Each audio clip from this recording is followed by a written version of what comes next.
Днес сме благословени да представим една от тези проникновени лекции, озаглавена Сурангама Сутра, 4 ясни и непроменими инструкции за чистота, заключение и установяване на място за пробуждане, част 7 от 8 в Между учителя и учениците, изнесена на английски на 24 декември 2018 година.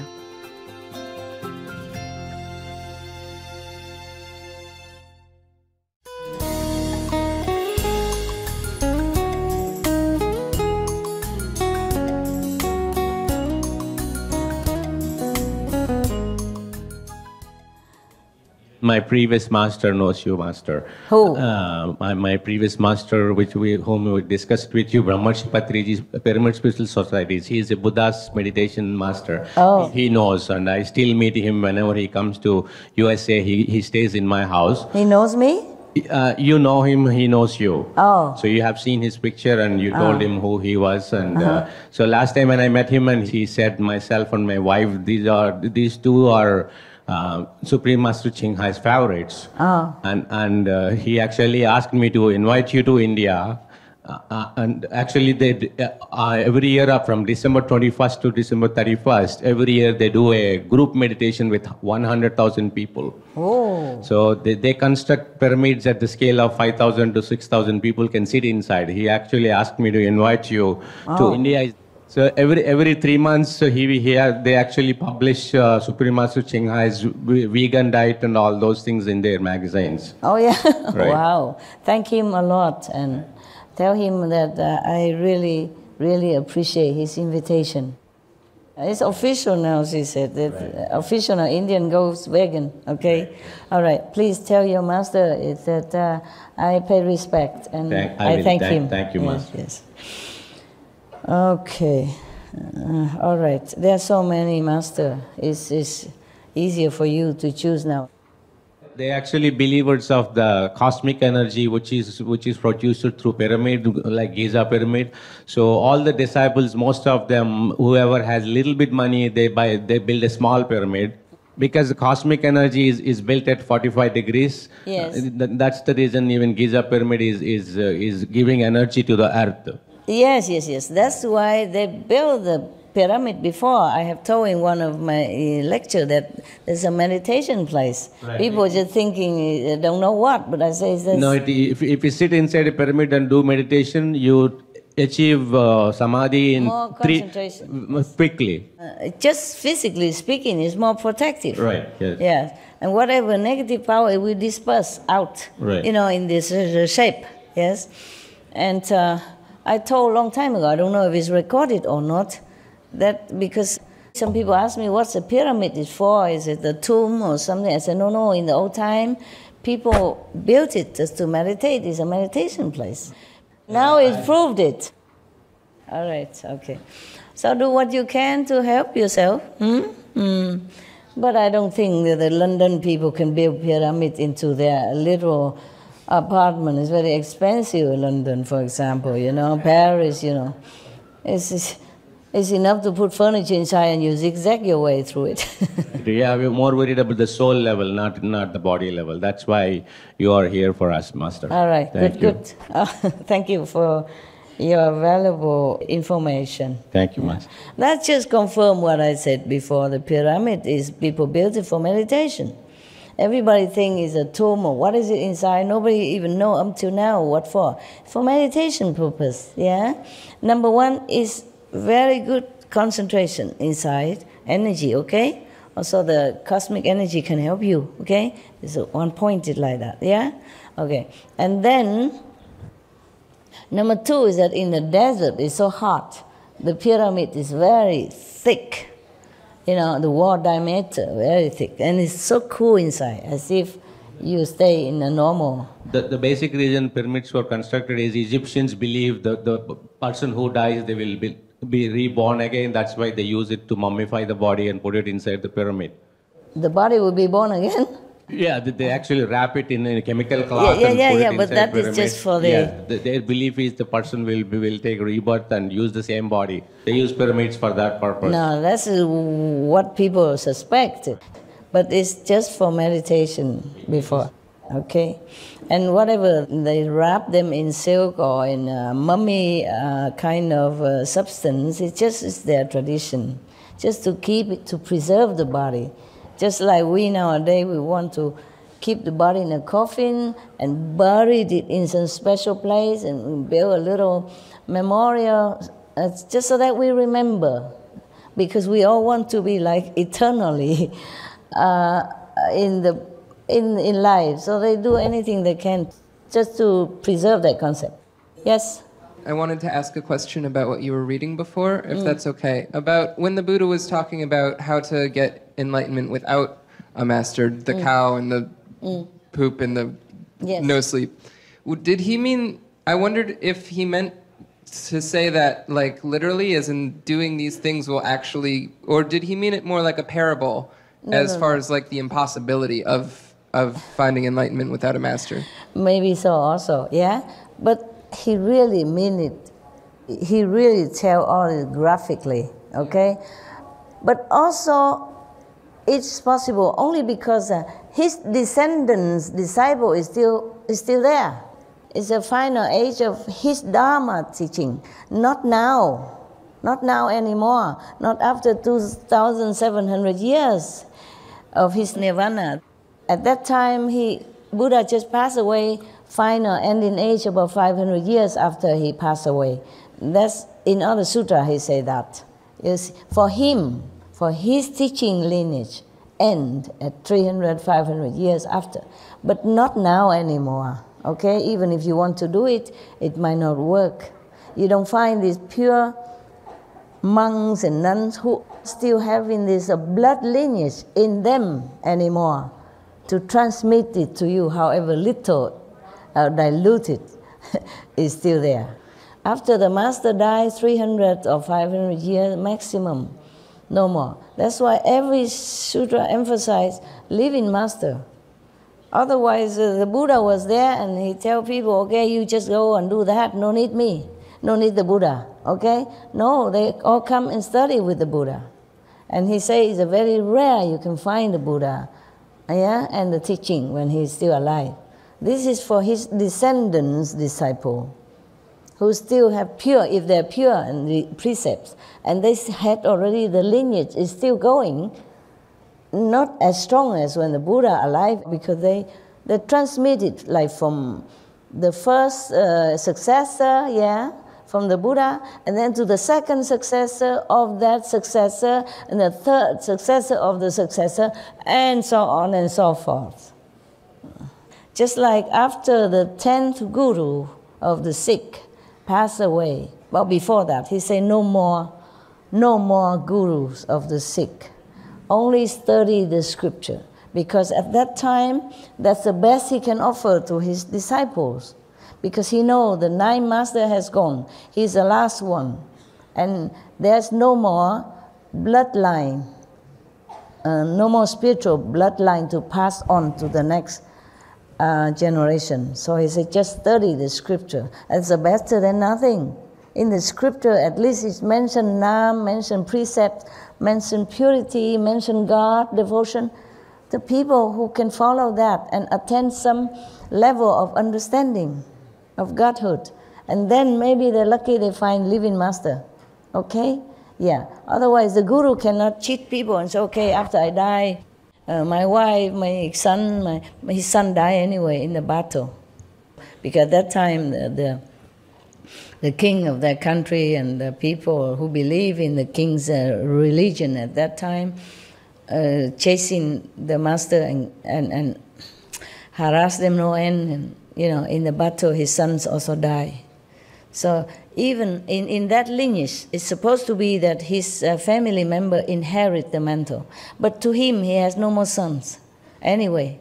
And he knows there's no more gurus in that lineage to uphold the continued bloodline of the spiritual practice. So he says, study Granth Sahib, scripture. At least these are the teaching of the gurus, the true gurus, 10 of them. Continue, at least there are still blessings in there. But that is for his immediate disciples and descendants. Later on, probably is all diluted already, but still helpful. Like people believe in the Buddha, they know they should not kill, they should not steal, at least something to keep them afloat and not go to hell, not to descend into lower level and suffering, okay? If they keep the precept as the Buddha taught, even now, if they don't kill, they don't steal, they don't lie, I mean, normal people, even if they eat a little meat, but without knowing the vegan stuff, without having hatred or killing instinct in their heart, keep the 5 precepts, they still can be reborn as human, you know, a decent human, have a comfortable life. And if they continue the 5 precepts like that, they will be reborn again as human, decent life, comfortable. So it helps to study the scriptures.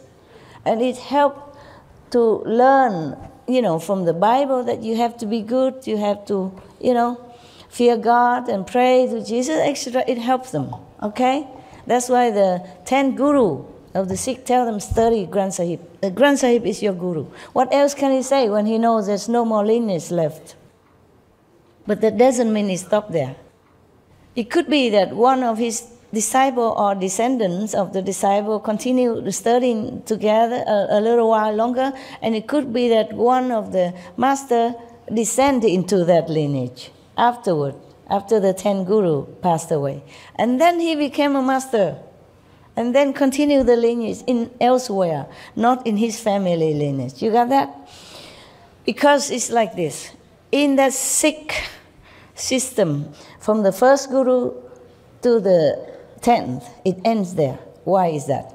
Because one of the family member of the master have a very selfish wish.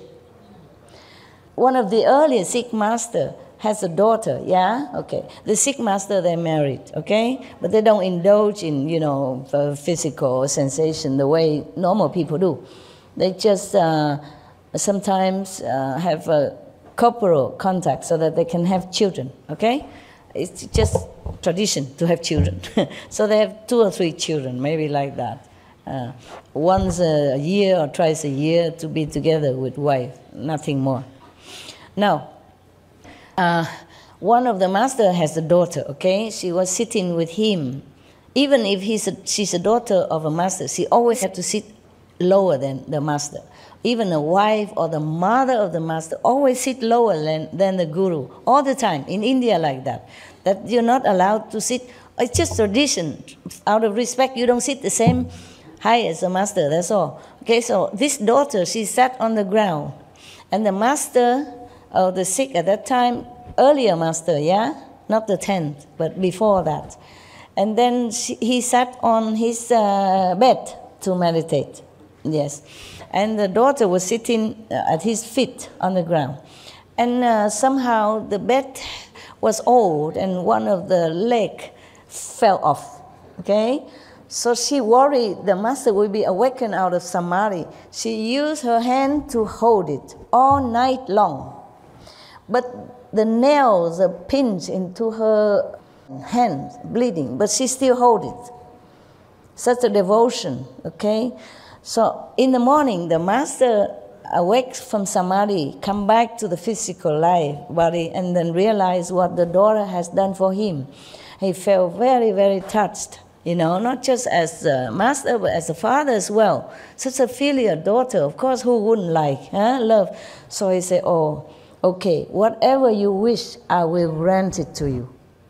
Normally, master don't say that to anyone, because they just let the disciple develop according to their understanding and karma. The master don't favor any disciple and say, okay, I will grant you wish because I like you, because you are my daughter, you are my wife, you are my son. No, no, no, no. Or you are my favorite disciple, or you give me $1 million, nada.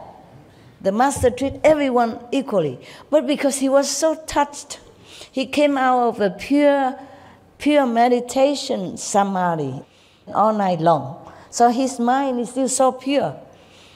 He also forget the rule, yeah? And he was touched by his daughter's devotion. Sit all night with the nail in her, deep in her hand and bleeding, just to keep him in samadhi.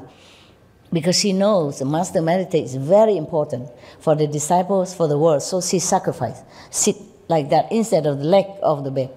And then the master just saw that and so very touched. It's okay, whatever wish you have, I will grant it. Master really never says such thing, okay? But it's just a situation like that. And then the daughter said, I have only one wish. That the master lineage stay in the family. Oh, man. That is very selfish. You cannot do that. The master lineage should be passed on. The master mantle should be passed on to whoever worthy and enlightened and selflessly devoted to humankind, for all beings. Not because a family member. But the master already promised. So he has to hold it, even though he was aghast as her request. Because he can foresee that this selfish wish will bring bloodshed into the Sikhism. At that time, there was no Sikhism of thirst. Not because the master at that time or the first Guru Nanak never proclaimed any Sikhism, no, nothing. He just go barefoot, go from one place to another, teaching people, whoever can have affinity with him or have wisdom to learn. Okay? He never to want to make Sikhism or anything just so people about him. No. Just happened, okay, afterward. Because the king of that country at that time and his government seek to destroy other religion and other preachers like Guru Nanak and his later successor. That's why we had trouble with at that time. So they have to have some kind of defense kind of system for the disciple, and they call him to Sikh and would defend the weak, the brothers and sisters. And therefore at that time to recognize each other as Sikh in separation to others so that they can recognize each other when they see each other, because they have to practice in secret. Okay. Also, the disciples scatter everywhere, so they have to have some symbol to recognize. They have symbol like they have bracelets, and you have your long hair have to wrap up in the cloth, yeah, and your hair have to have a comb, and inside you have a short. What else I forgot? 5 things. 5K.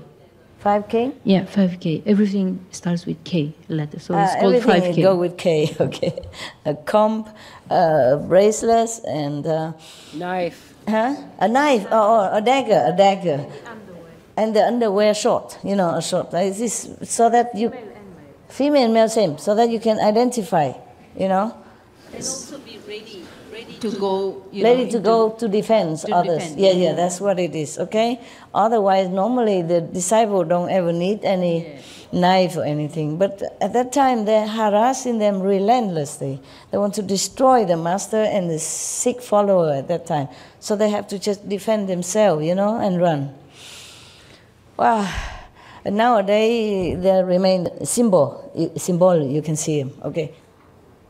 You see, so even the master daughter and disciple are still that ignorant to wish like that, to wish that the master mantle always remain in the family. Family member not necessarily enlightened or worthy to be a master. She is a good example for that, no? Otherwise, she would never, ever think of even keep the mantle of mastership in her family. You see that? But the master already promised, so it goes like that. So from then on, their family member inherit the mantle of the Sikhism, as far as if they have son, okay? A daughter, no. I think not at that time, no. So because of that, the Sikhism, from then on up to the 10th master, always there's a bloody battlefield. Always a lot of war and killing and, oppressing from the government, whatever government at that time. The master knew it, but, a master promised you can't go backward. Can go back on that. Whew. Well, I don't have a daughter per se to hold my bed. I have a sofa, it's safer. The sofa is always safe. Even if you fell down, you don't fall too far. Anyway, good, good. That's why I don't have any daughter or son or whatever sit next to me. I avoid that in case. But I also don't think we should have any successor. Up to now, not yet. But who knows, in the future, maybe. If I have one, I will tell you, okay? On record video.